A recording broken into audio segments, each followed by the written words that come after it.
Premier en son genre, le rapport annuel du Haut Conseil des collectivités territoriales est remis dans une atmosphère solennelle teintée d'émotion. Cette émotion est suscitée à la fois par le sentiment du devoir accompli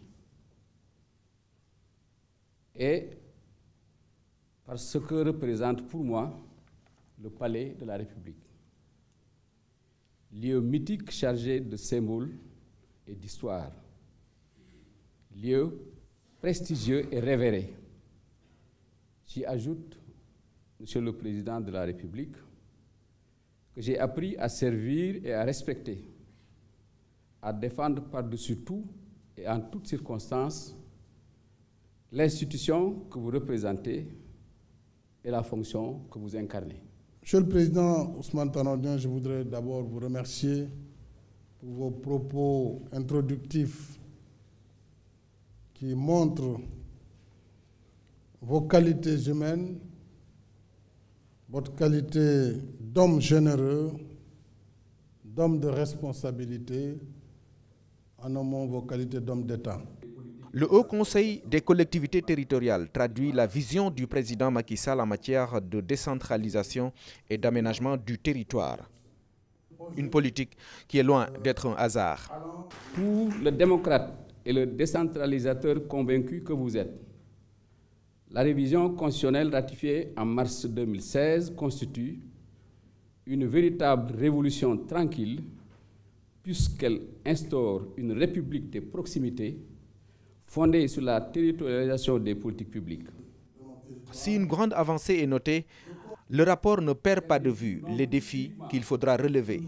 La mise en œuvre de la phase 2 de l'acte 3 devra apporter des solutions aux problèmes d'incohérence territoriale et aux conflits qui en découlent. L'ambition du président Macky Sall est d'éradiquer les clivages, sources de déséquilibre. Sous ce rapport, les défis trouvent les réponses appropriées. Mon objectif est d'effacer le clivage entre les villes et les campagnes. C'est un grand programme, mais de les effacer. Par une résorption progressive des déséquilibres et inégalités des territoires hérités de la logique coloniale. Tout le monde le sait, le colon, ce qui l'intéressait, c'était de tirer les ressources de l'intérieur, de les emmener à la capitale, de mettre dans des bateaux et de l'envoyer dans la métropole. Donc, tout était bâti autour de la côte et quelques pistes pour transporter les productions agricoles et autres. Aujourd'hui, il s'agit de faire le mouvement inverse, de retourner à l'intérieur des territoires, de construire les routes du développement, les pistes de désenclavement. C'est la réponse que vous donne le PUDC, le PUMA et tout cela.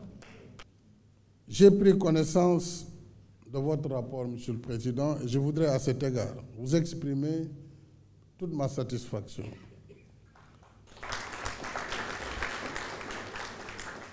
J'ai entendu et noté les préoccupations des territoires décentralisés, dont votre institution s'est fait l'écho. J'ai bien conscience que la décentralisation est un processus qui exige des réformes profondes, graduelles et méthodiques, d'où l'exigence d'améliorer l'ensemble de la chaîne de gouvernance au niveau local, avec la participation effective des populations et leur implication réelle dans les processus de prise de décision. Ousmane Tanor Dieng et ses camarades peuvent envisager l'avenir avec beaucoup de sérénité.